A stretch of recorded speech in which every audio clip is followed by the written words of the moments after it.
தூத்துக்குடி மாவட்டத்தில் நாகலாபுரம் என்கிற கிராமத்தில் ஒரு ஏழை குடும்பத்தில் 1973 பிறந்தவர்தான் பிரேம் கணபதி.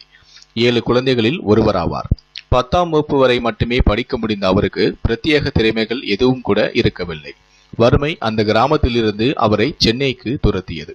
மாத வருமானம் சுமார் 250 ரூபாய் மட்டுமே கிடைக்க முடிந்த சில்லறை எடுபிடி வேலைகளை செய்து பிழைத்து வந்தார்.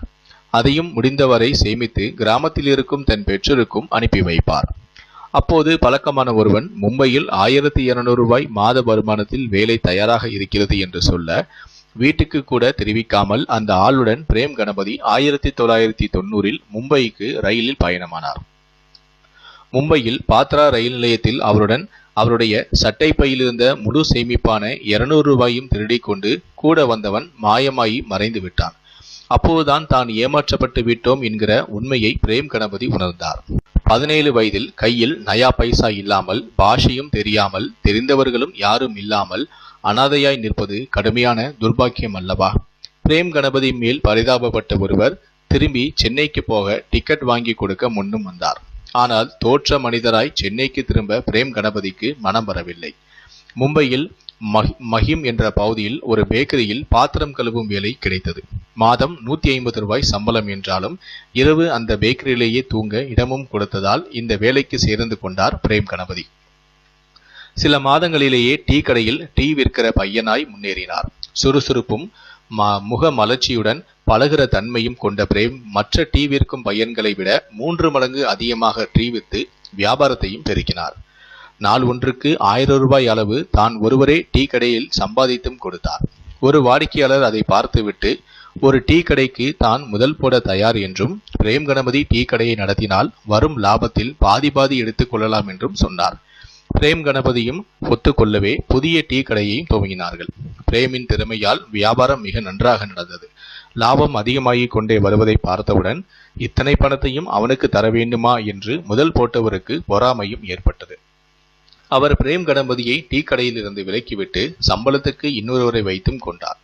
மறுபடியும் ஏமாற்றப்பட்டாலும் மனம் தளராத பிரேம் கணபதி ஒரு கைவண்டியை நாள் ஒன்று வாடகைக்கு எடுத்து அதுவரை தான் சேமித்திருந்த 1000 ரூபாயிலிருந்து ஸ்டவ்வும் பாத்திரங்களும் வாங்கி வாஷி என்ற ரயில் நிலையம் எதிரில் இட்லி தோசை விற்கவும் ஆரம்பித்தார். மிக சுத்தமாக இடத்தை வைத்துக்கொண்டு மிக ருசியாக இட்லி தோசைகளையும் சமைத்து கொடுத்த அவருடைய இந்த சிறிய கைவண்டி தோசை கடை நாளடைவில் பிரபலமாகியது. பிறகு கைவண்டியை விட்டு ஒரு கடையை வாடகைக்கு பிரேம் எடுத்தும் கொண்டார். அதற்கு தோசா பிளாசா என்றும் பெயரிட்டார். அவருடைய தோசா பிளாசாவை தேடி நாளடைவில் தூரத்தில் இருக்கும் வாடிக்கையாளர்களும் வரவும் ஆரம்பித்தார்கள்.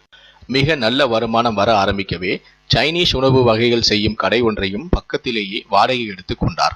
அது அவருக்கு தோல்விதான் அடைந்தது. அப்போது அவரை சந்தித்த ஒருவர் யூடியூப்பில் தோசைகளையே பலவிதமாக செய்யலாம் என்றும் பல வீடியோக்கள் இருப்பதாகவும் அதை பார்த்து நீங்களும் விதவிதமாக தோசை செய்து கொடுக்கலாமே என்று ஆலோசனை கொடுக்க, அதன் பிறகு யூடியூப் பார்த்து பல வகையான தோசைகளை எல்லாம் அறிமுகப்படுத்தி தன்னுடைய கடையை விரிவுபடுத்தினார்.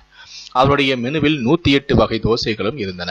வாடிக்கையாளர்களுக்கு திருப்தி அளிக்கும் வகையில் ருசி, சேவை, விதவிதமான தோசை வகைகள், சுத்தம் இருந்தாலும் தரத்தை எப்போதுமே உயர்வாகவே தக்க வைத்திருந்ததாலும் அவருடைய வியாபாரம் செழிக்கவும் ஆரம்பித்தது.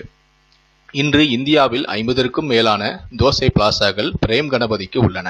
அது மட்டுமல்லாமல் துபாய், நியூசிலாந்து முதலான 10 வெளிநாடுகளிலும் கூட கிளைகள் ஆரம்பிக்கப்பட்டும் உள்ளது. 50 கோடிக்கும் மேற்பட்ட மதிப்புள்ள சொத்துக்கு அதிபதியாகவும் பிரேம் கணபதி இருக்கிறார் என்ற செய்தியை படிக்கையில் முயற்சி திருவினை ஆக்கும் என்ற வள்ளுவன் சொன்னது முற்றிலும் உண்மை என்று தோன்றுகிறதல்லவா? பிரேம் கணபதிக்கு துரதிர்ஷ்டம் ஆரம்பத்தில் குடும்ப வறுமையில் வந்தது.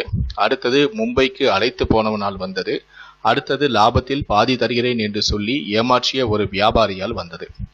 ஒவ்வொரு முறையும் எல்லாம் இழந்து போக நேர்ந்தது.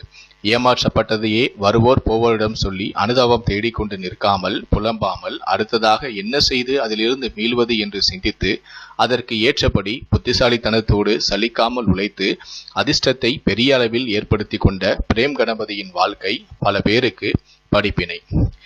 விதி கூட தன் சதியால் கதிகலங்கி போகாதவனை ஒரு கட்டத்திற்கு பின் சிலாகித்து உயர்த்தியே விடுகிறது. அதனால் விதி சதி செய்யும் போது தரலாமல் தாக்குப்பிடியுங்கள், சிந்தித்து செயல்படுங்கள். ஒன்று சரிபடாவிட்டாலும் பாடம் படித்து கொண்டோம் வேறு விதமாக முயற்சி செய்யுங்கள். தொடர்ந்து முயன்று கொண்டே இருங்கள். ஒரு நாள் விதியும் உங்கள் விசுவாசியாக மாறும். எல்லாம் உயர்வாய் அமையும்.